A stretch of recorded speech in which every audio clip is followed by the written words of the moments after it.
নমস্কার, তোমাদের সবাইকে সানা স্মাইল এডুকেশন সেন্টারে স্বাগত জানিয়ে আজকের ক্লাসটি শুরু করছি।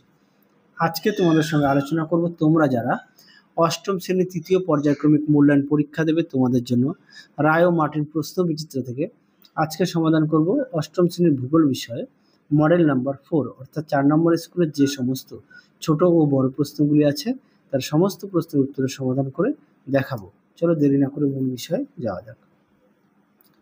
দেখো, প্রথমে আছে 2 দাগের সঠিক উত্তরটি নির্বাচন করে লেখো। একে আছে শিয়াল ও সীমা স্তরের মাঝে আছে, উত্তরটা লিখবে কনরাড বিযুক্তি রেখা, অপশন সি। 2 দেখো চুনা পাথরের রূপান্তরিত রূপ হলো, উত্তরটা লিখবে মার্বেল, অপশন বি। পরবর্তী প্রশ্ন দেখো কি আছে 3 দাগ জলের বাষ্পে পরিণত হওয়ার প্রক্রিয়াটি হলো বাষ্পীভবন, অপশন এ।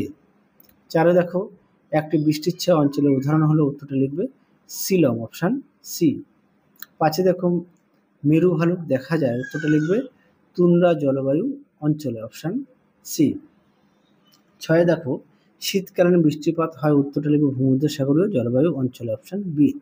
7 দেখো ভোপাল গ্যাস দুর্ঘটনা 1984 সালে হয়েছিল, অপশন বি। 8 দেখো সুন্দরলাল বহুগুণা চিপকো আন্দোলনের সঙ্গে যুক্ত ছিল, অপশন বি। 9 দেখো ওশিয়ানিয়া দীর্ঘতম নদী, উত্তরটা লিখবে মারডালিং, অপশন সি। 10 দেখো অস্ট্রেলিয়ার সর্বোচ্চ শৃঙ্গ হলো, উত্তরটা লিখবে মাউন্ট কোসিয়াস্কো, অপশন এ। তোমাদের একটি কমেন্ট বক্সে প্রশ্ন রাখলাম, তোমরা অবশ্যই উত্তরটি দেবে। প্রশ্নটি হচ্ছে WHO এর সম্পূর্ণ নাম কি? আরও একবার বলি, WHO হু এর সম্পূর্ণ নাম কি? উত্তরটি অবশ্যই কমেন্ট বক্সে জানাবে। পরে দেখো 3 দাগের শূন্যস্থান পূরণ। একে আছে ক্যারিবিয়ান সাগরে ঘূর্ণবাদ হ্যারিকেন নামে পরিচিত। 2 দেখো কেন্দ্রমণ্ডলের অপর নাম, উত্তরটা লিখবে নিফেস্পিয়ার। 3 দেখো ভূ অভ্যন্তরের গলিত সান্দ্র পদার্থকে ম্যাগমা বলে। 4 দেখো ভূকম্প তরঙ্গ 2 ধরনের হয়। 5 দেখো গ্রানাইট শিলার রূপান্তরিত রূপ হলো নাইস। পরবর্তী দেখো সত্য মিথ্যা কি আছে। 1 দাগেরটা হবে মিথ্যা, সঠিক উত্তর হবে সমান্তরালভাবে। 2 এরটা হবে সত্য, 3 এরটা হবে সত্য, 4 এরটা হবে মিথ্যা, সঠিক উত্তর হবে এস কঠিনের মাধ্যমে। 5 এর উত্তরটা হবে সত্য। পরেরটা দেখো কি আছে।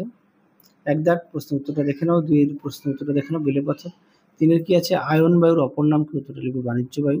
4 দেখো ঘূর্ণবাতের বিপরীত অবস্থানের নাম কি? উত্তরটা লিখবে প্রতিপ ঘূর্ণবাত। পরবর্তী দেখো বাম স্তম্ভের সঙ্গে ডান স্তম্ভ মেলাও। কি আছে গ্রেট ডিভাইডিং রেঞ্জ, এটা হবে বি অস্ট্রেলিয়া। 2 দেখো চেরনোবিল দুর্ঘটনা, এটা হবে 1986। 3 দেখো আর্থ সামিট, এটা হবে ডি রিও জেনেরো। 4 দেখো ইগলু হবে সি বরফের ঘর। 5 দেখো নিশীথ সূর্যের দেশ, এটা হবে এফ নরওয়ে। 6 আয়লা হবে ই অর্থাৎ ঘূর্ণবাত। আশা করি দেখে নিয়েছো। পরবর্তী দেখো 7 1 দাগে অ্যাস্ট্রোস্ফিয়ার কাকে বলে? উত্তরটি দেখো প্রশ্নের উত্তর অবশ্যই তোমরা পাঠ্য বই থেকে পড়বে। পেজ নম্বর হচ্ছে 5। পরবর্তী দেখো কি আছে একটি সক্রিয় ও একটি মৃত আগ্নেয়গিরির নাম লেখো। দেখো দেখে নাও, সক্রিয় আগ্নেয়গিরি দেওয়া আছে আর মৃত আগ্নেয়গিরি দেওয়া আছে। তো দেখে নাও মৃত আগ্নেয়গিরি, তোমরা অবশ্যই পাঠ্য বইতে পেয়ে যাবে 12 নম্বর পেজে। পরবর্তী দেখো 4টি আগ্নেয়শিলার উদাহরণ দাও, উত্তরটা লিখবে গ্রানাইট, ব্যাসল্ট, ডলোরাইট আর পিউমিস। 4 দেখো সমবর্ষণ রেখা কাকে বলে? উত্তরটি দেখো সমবর্ষণ রেখা কাকে বলে, উত্তরটি এখান থেকে লিখবে, এই পর্যন্ত লিখবে। পাঠ্য বই থেকেও তোমরা পড়ে নিতে পারো। পরবর্তী দেখো কি আছে 4 দাগের নিচের প্রশ্নগুলি সংক্ষিপ্ত ব্যাখ্যামূলক উত্তর দাও।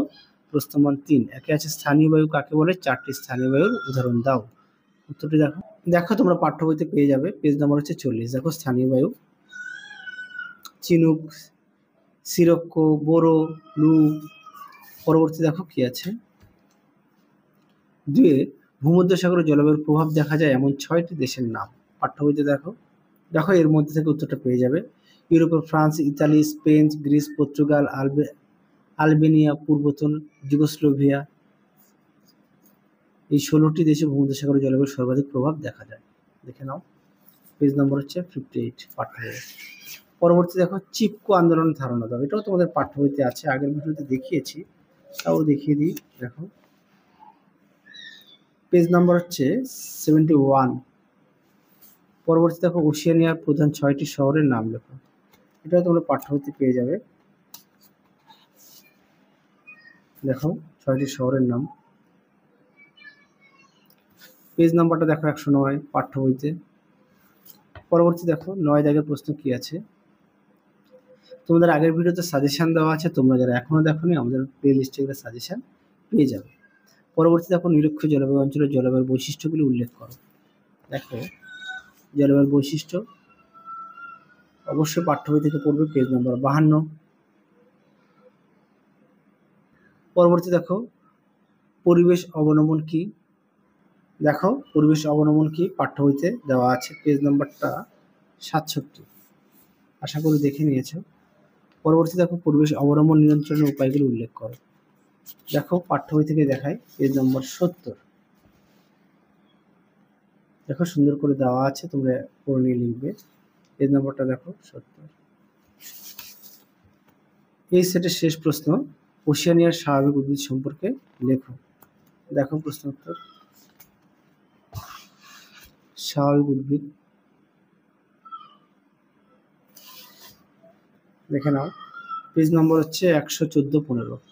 115, এই দেখো 114 স্বাভাবিক উদ্ভিদ। তাহলে চলো আজকের মতো এখানে সমাপ্ত করছি। আবার দেখা হবে খুব শীঘ্রই তোমাদের পরবর্তী ভিডিওতে। তোমরা সবাই সুস্থ থেকো, ভালো থেকো। আজকের মতো টাটা।